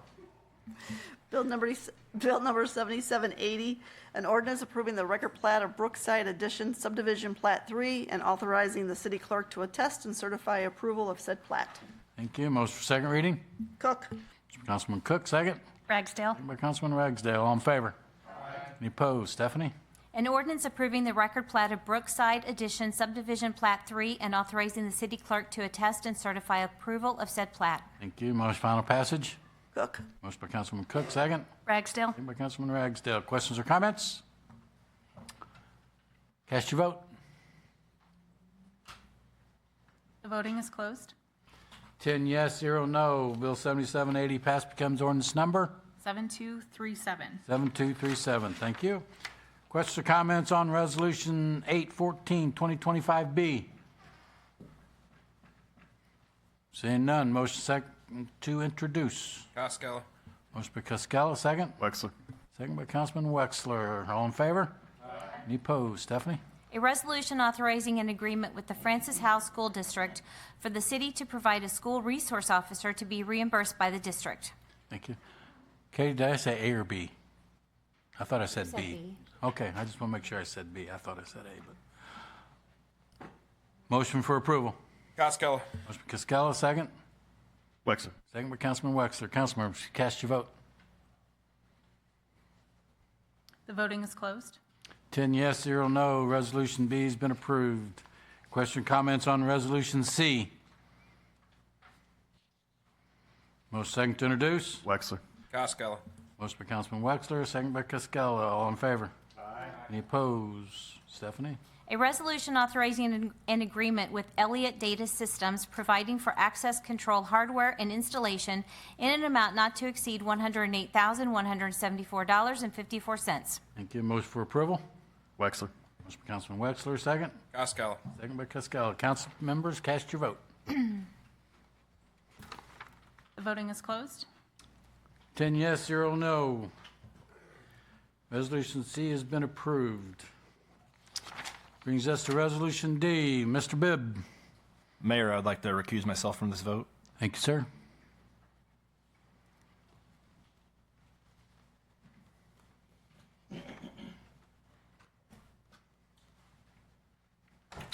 Brings us to Resolution D. Questions or comments? Ms. Ragsdale? Thank you, Mayor. I just want to say in my 25 years of accounting, it's not always a matter of what is, it's the perception of what is that matters. And I think that we've heard a lot tonight that it's the perception that this is not really a kosher thing for City Council to be approving. So I'm going to be a no vote on this. Thank you. Ms. Cook? I too have a little bit of way the optics look of this. For one of the council members to be making a monetary gain off of a vote that we will be casting tonight. It looks like a conflict of interest. It looks like a nepotism situation here with the city. It's a trust, it's an integrity, it's a lot of different things. And it's nothing against Nathan personally. It'd be anybody sitting up here, including myself. And so I just think the optics does not look good for a city council member to be making financial gains when we're making a vote. And this is the taxpayers' money. It doesn't look right. And obviously it looks bad to a bunch of people that are sitting here tonight. Somebody told me to give it the sniff test. If it smells, it probably isn't right. And obviously it smells because there's a lot of people here tonight. So those are my concerns. Thank you. Mr. Kuhn? Thank you, Mr. Mayor. I'm sure this won't be popular in this crowd, but I want to remind everyone that at one time we had a city councilman that was sitting up here that worked for the local Pepsi distributor. And yet at the time, the city had a contract with the local Pepsi distributor to provide Pepsi machines in this very building. Each time that was voted on, every single year, he stepped out to recuse himself, as was correct and proper. Also, my predecessor was a senior officer in the local pipe fitters union.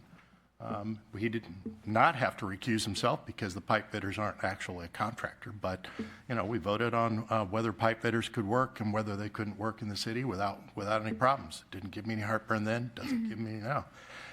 We had a mayor that sat up here who worked for Builders Block for a long time, and then he worked for Perrick Corporation as a senior officer. And yet the city did business with Perrick. I think Perrick had a lot to do with this building that we're sitting in right now while he was mayor.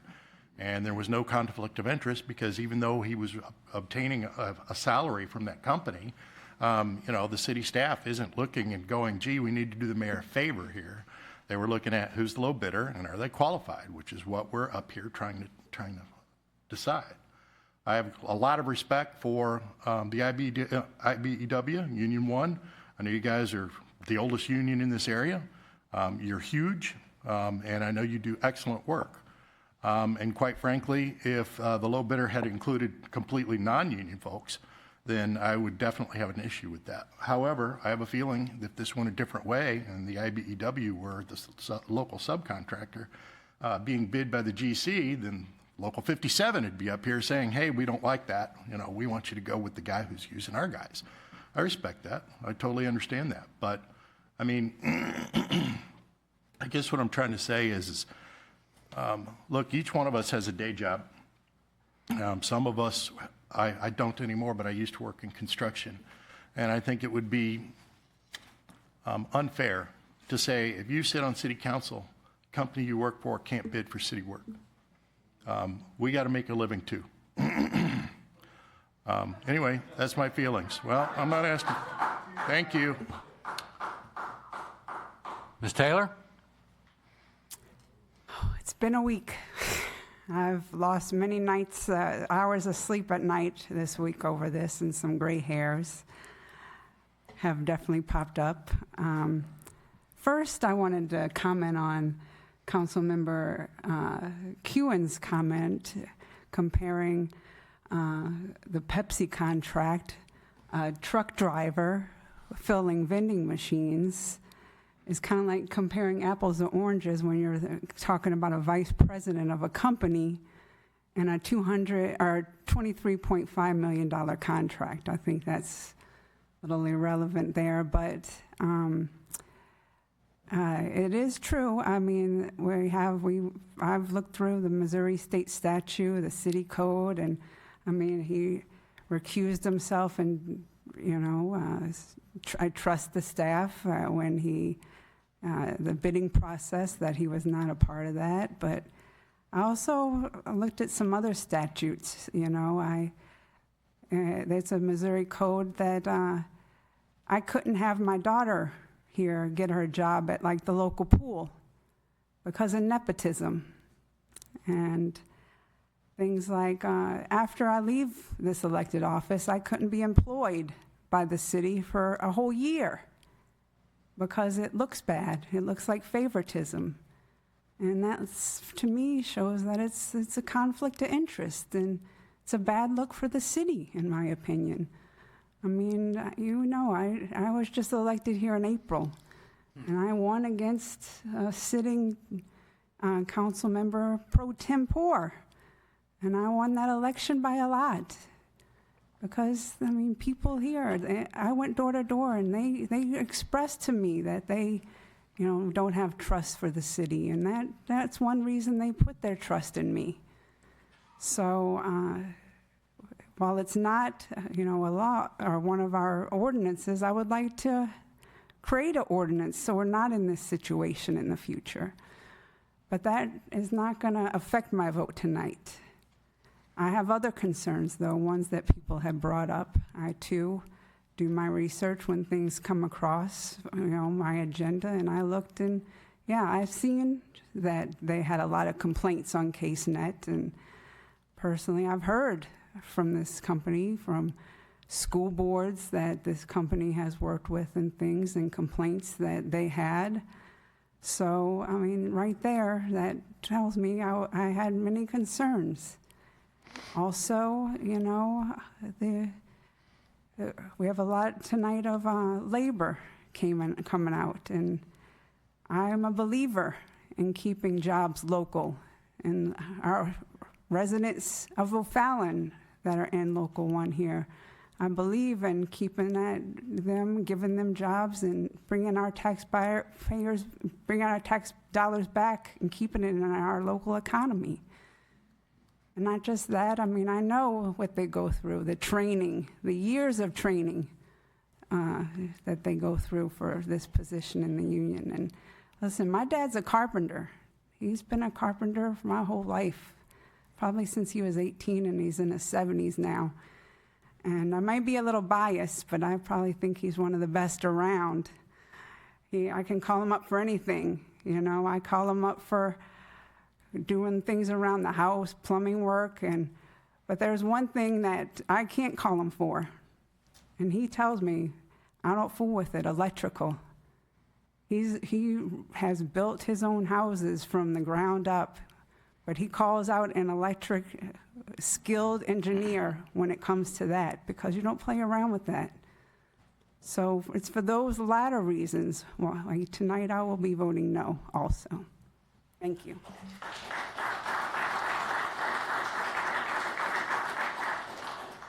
Anybody else? Ms. Thompson? Thank you, Mayor. So I want to better understand the investigation, if that's what it is, or the research that we did, we meaning city staff did, and how did we see the 76 versus the 7 versus the 2, and how was that taken under consideration? Is there anybody that can? Chris?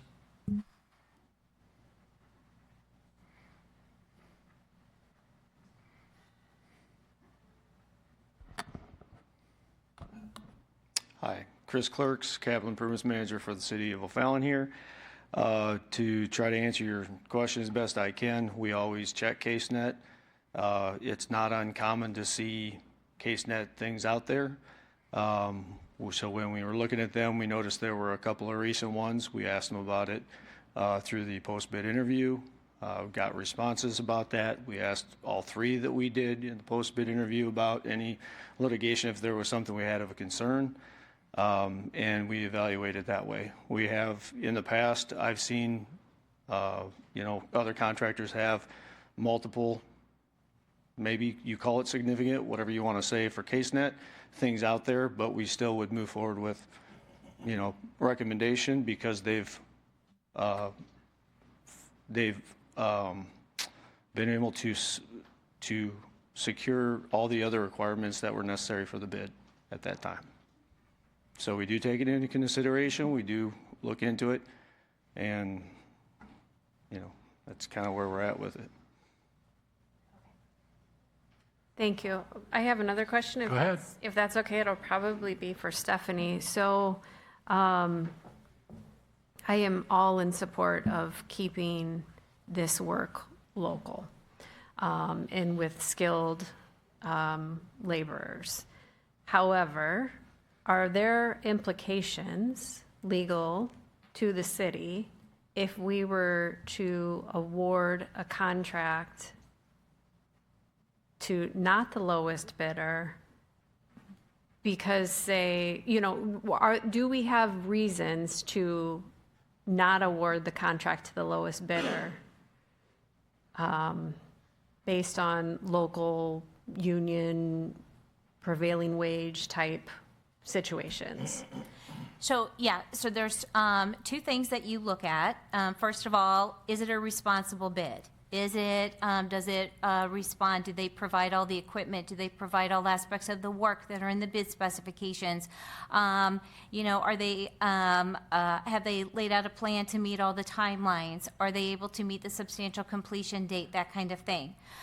Once you determine the list of bidders that are responsible and that have submitted a responsible bid, then it is an obligation to choose the lowest from that, because again, you're looking at lowest and responsible. So once you arrive at a list of bidders that are responsible and that have submitted responsive bids, then it's your obligation to choose the lowest. If you have decided that, or if staff has recommended that you have 3 bidders and they all turned in responsive bids and they are all responsible bidders, then if you don't choose the lowest among those, then yes, you do open yourselves up for a lawsuit by the lowest bidder.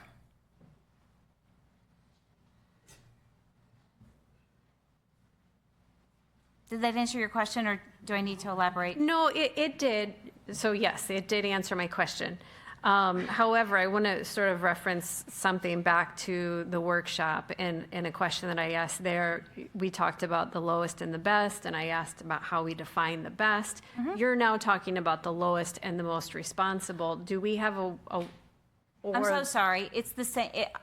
I use those terms interchangeably because some cities say lowest, most responsible, some say lowest and best. It's basically the same thing. Okay, and can you sort of just, and I'm sorry to make you repeat yourself, but can you give me the answer that you gave during the workshop for those that weren't here, just as far as like what we look at to determine if somebody is the best or responsible or qualified? Sure. So if they've done work for the city in the past, you certainly look at that and see how they performed for the city. You look and see if they have performed similar projects. You look at their work history. You look at their subcontractors, how their subcontractors have performed, the equipment that they're going to be using, if specialized equipment is required. You look at whether they're able to do any of the alternates, if there are alternates as part of the bid. And so you can look at a wide variety of things, mainly going to the question of whether they're able to perform this project. Okay, thank you. Anybody else? Ms. Cook? Thank you, Mayor. A couple things. Since I've been on the council for my 12th year here, our old council, I remember that we had a time where we threw out the lowest bid. It wasn't necessarily the best. We threw it out. There were no consequences. There were no lawsuits. We had to do what was best for the council. And in this situation, it's the same thing. Again, it's the optics. If you go to state statute 105.452 and paragraph 4, it says no elected or appointed official shall act favorably on any manner that is specifically designed so as to provide a special monetary benefit to such official. It's right there in the state statutes. To me, it's black and white. We cannot approve a contract to go to one of our fellow members on the council. It's against the law. So we need to seriously reconsider this. You know, the bids were very, very close. We were within less than 50,000, I think. So it's not a huge amount. Maybe we need to throw out the lowest and go with the next best bid that will keep us from having a big black eye on our city. Thank you. Anybody else? Mr. Kuhn? Thank you. I'm sorry, Stephanie. I understood you two to say the exact opposite things. You said it was our obligation to choose the low bidder, and she said it's illegal for us to choose someone who has someone who sits on the board. So she was referencing a statute that says no council member can act. So it would be illegal, contrary to the statute, for a council member to vote on something when he had a financial interest in that. Now, if a company goes through the competitive bidding process and a council member happens to have an interest, then the statute says the city itself can enter into that contract as long as it went through a competitive bidding process. But that other statute that was referenced just a moment ago, that still prohibits the council member from voting. Okay. I actually have another question. I'm looking at case now. There are, in fact, 86 things that come up when you put in right construction as the search term. But I'm seeing cases in here, for example, there's one from 2014, Vector Security v. Centair Trust Company et al. Why is that coming up when I hit right construction? Maybe I don't understand CaseNet very well, but I don't understand that. Well, it's possible that they were a co-defendant or a co-plaintiff. So when you put in right construction, you're going to get cases in which they are either the plaintiff or a defendant or one of the parties involved. So there might be 3 or 4 plaintiffs, there could be 3 or 4 defendants, there could be 20 defendants, and if they are one of them, then that's going to come up. Okay, thank you. Mm-hmm. Anybody else? Seeing none. I have a motion second to introduce Resolution D. Costello. Motion by Costello. Do I have a second?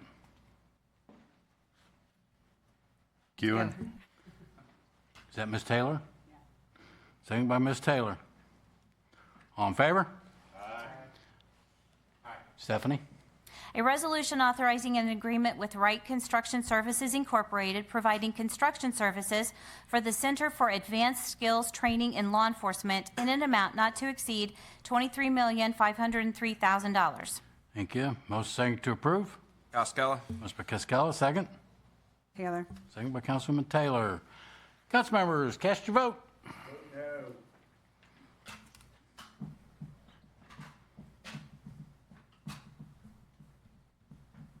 The voting is closed. Looks like it's 6-3. See y'all later. Unbelievable. Free pass. 6-3, motion passes. Unbelievable. Back to your hometown. Can you go back and give Mr. Pitt, please? Thank you. $8 million. Only in America.